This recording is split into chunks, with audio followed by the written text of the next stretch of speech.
If you've ever struggled with what to say or felt awkward in conversations, stick around. We're going to break down some key steps to help you feel more comfortable with small talk. We're diving into something a lot of people find challenging. It might seem like a small skill, but it actually makes a big difference. Now, whether you're at a party, a networking event, or even just bumping into someone on the street, being able to make easy conversation can help you connect with others, boost your confidence, and maybe even make new friends or land an important career contact. Now, small talk is often misunderstood as purely superficial or shallow conversation. However, it serves several valuable functions that can pave the way for deeper, more meaningful connections. Small talk is a social lubricant that eases initial interactions, especially in unfamiliar settings, by breaking the ice. It signals openness and friendliness. Through light topics like weather, current events, or shared experiences, it creates a comfortable environment where people feel at ease to gradually share more about themselves. Small talk helps individuals gauge each other's interests, moods, and boundaries. As people share small pieces of information and react to each other's cues, they lay the groundwork for rapport and trust.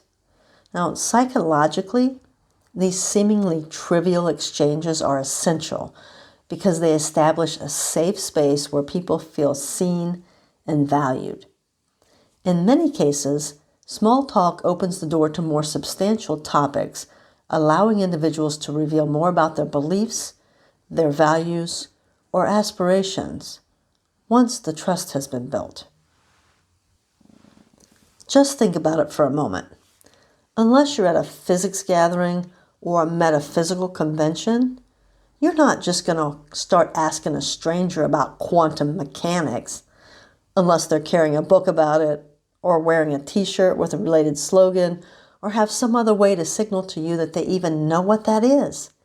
You start with small talk. Small talk is the on-ramp to those deeper conversations. Now let's talk about getting the confidence to actually say something.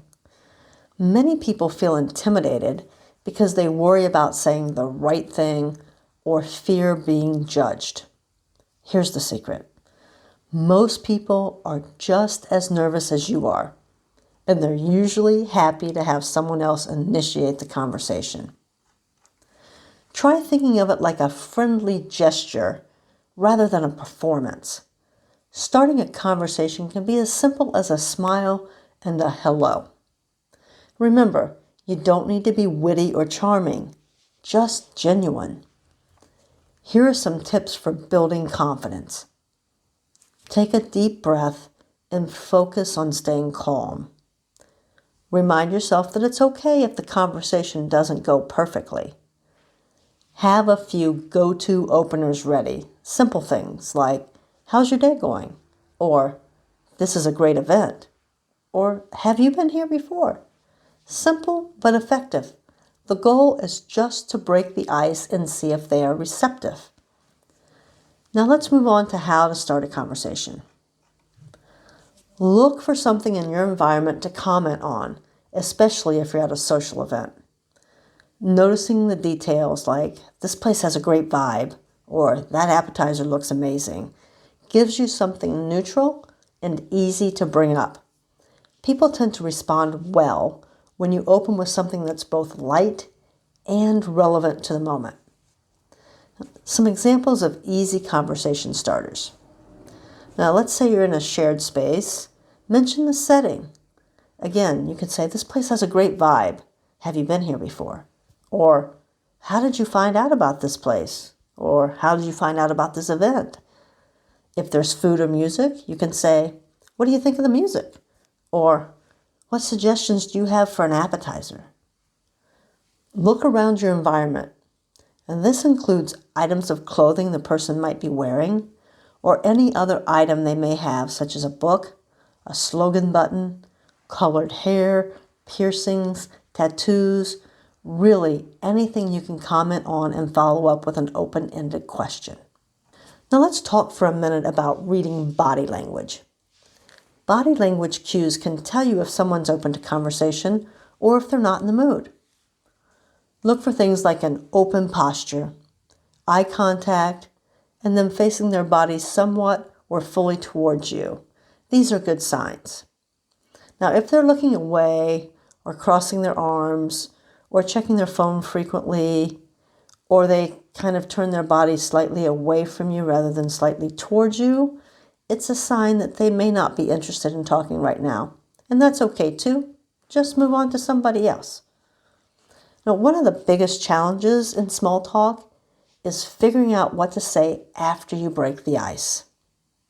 A good rule of thumb is to ask open-ended questions. Those are ones that cannot be answered with a simple yes, no, or maybe.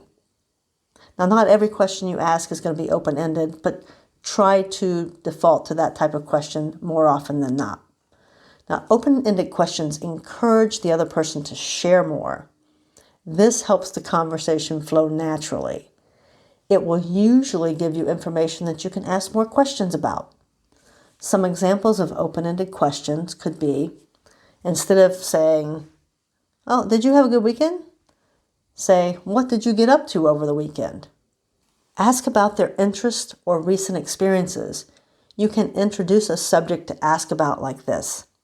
You're going to set the stage by saying something about yourself, like, "I just started reading the book, blah, blah, blah," or "I just finished reading the book, blah, blah, blah," or "I just binged the XYZ show this weekend or last night," or whatever. Then follow it up with, "What type of books do you like to read?" or "What shows have you really enjoyed?" So you're creating a subject to speak about. And a good follow-up to that could be, "What shows are next on your list to watch?"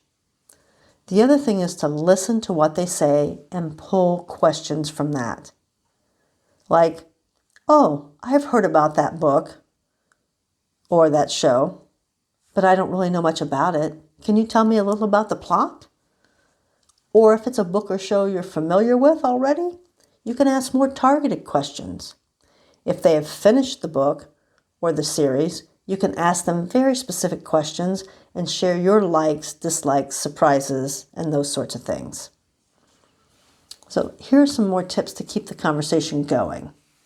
One way is to practice active listening.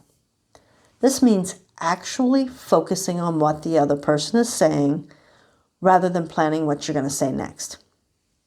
It's okay to have a short pause between people speaking. Show them that you're engaged with what they're saying by nodding your head, giving small responses like, "Interesting," or "Wow," or "Really?" And you can use things like, "Tell me more about that." People love to feel heard, and active listening can make the conversation more enjoyable for both of you. So here are some more tips for keeping the conversation going. Make a mental note of things they say but don't elaborate on. Use that as a source of questions if things start to lag. As an example, "Earlier I thought you mentioned you had lived in Utah, is that correct?" When they answer yes, you can ask them any number of questions, like, "How long did you live there? What did you like most about living there?" Or, "What things did you do for fun there?" Follow up on the things they say. If they mention a recent trip, start asking questions like, "What was the highlight of your trip?" Or, "What made you decide to go there?" Or, "Why did you decide to do that activity?" Now, while you're doing this, share small bits about yourself too, so it doesn't feel like an interview or an interrogation. If they talk about a hobby you also enjoy, mention it and share a little story or ask for advice or something like that. If it's something you're not familiar with, you can say, "I don't really know anything about that. I'd love to hear more. My hobbies are very different," or whatever rings true for you.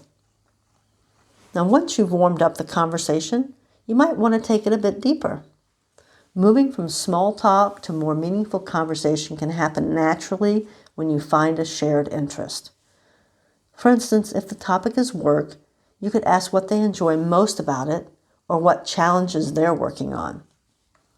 Look for moments when you can connect on a shared value or experience, like a love for travel, a passion for cooking, or you're both on a particular career path. Some examples for moving to deeper conversation. If someone mentions a favorite book, ask what they like about it and share one of your own. If they talk about a personal goal or challenge, be encouraging and share your own perspective on a similar experience or share a goal of your own. Or ask them to tell you more about the personal goal or challenge. With a little practice, actively listening to what people are saying will usually give you plenty of material to base new questions off of. You can also practice in private. Now, if you come across a scene in a TV or video program where it looks like someone is about to strike up a conversation with a stranger or a person they barely know, pause the program before they say anything. Use this moment to practice coming up with your own icebreakers. Scan the environment in the paused scene. Look for clues to things that you might be able to say initially. Practice a few times with different conversation starters. Then play the program and focus on what the character says to kick off the small talk. Pause it again before the other person responds. And contemplate what the initial question was or how they started off, and then listen to the person that responds. Use pausing after each speaker to slow down the pace of the conversation. That way you can practice coming up with your own responses and questions, as well as learn from what the characters are saying. It's a great way to practice, and you risk nothing, unless you're not alone and someone walks in while you're talking to your program. Now let's cover how to exit a conversation gracefully. It's perfectly normal to need a break or want to move on. You can do this very politely by saying anything like these 4 or 5 examples. It was really great talking to you. I'm going to grab another drink, but I'll see you around. This keeps the mood positive and leaves room for future interaction. Some more examples of polite exits are, this has been great. I need to check in with someone, but I hope we can talk more later. Or, I'm going to step outside for some air, but I really enjoyed this. Thanks for chatting. Or, I've got to get moving or I'll be late. I have really enjoyed chatting with you. And you can follow these up with, I'd love to talk again, if that's true for you. And that leaves the ball in their court. And they can either say something like, I enjoyed it too, and I hope you're not late, meaning they're not really interested in future conversation. Or they might say something like, I'd really like that. What's the best way to reach you? Just be sure whatever you say rings true. If you use the fact that you're going to step out for some air as a way to exit a conversation, then go step outside for some air. You don't have to stay long, but don't tell someone you're about to step outside and then go sit down and start talking to somebody else. That's just rude. And it just doesn't go well. Now, small talk doesn't have to be intimidating. Remember that most people are very nervous too. And these simple strategies will help you gain confidence to read body language, ask open-ended questions, and know how to end the conversation. And before long, you'll start to feel more comfortable engaging in small talk. And remember, practice makes progress. Take the opportunity to break the ice with cashiers, people standing in line with you, or who are nearby when an unusual occurrence happens. There's no end to your opportunities to practice as long as you are in speaking distance to people. The more you put yourself out there, the easier it will get, and who knows, small talk might just lead to some big connections for you. Now, if you found this video helpful, please give it a thumbs up and share it. And don't forget to subscribe for more content to create a happier, more fulfilling life. Thanks for watching.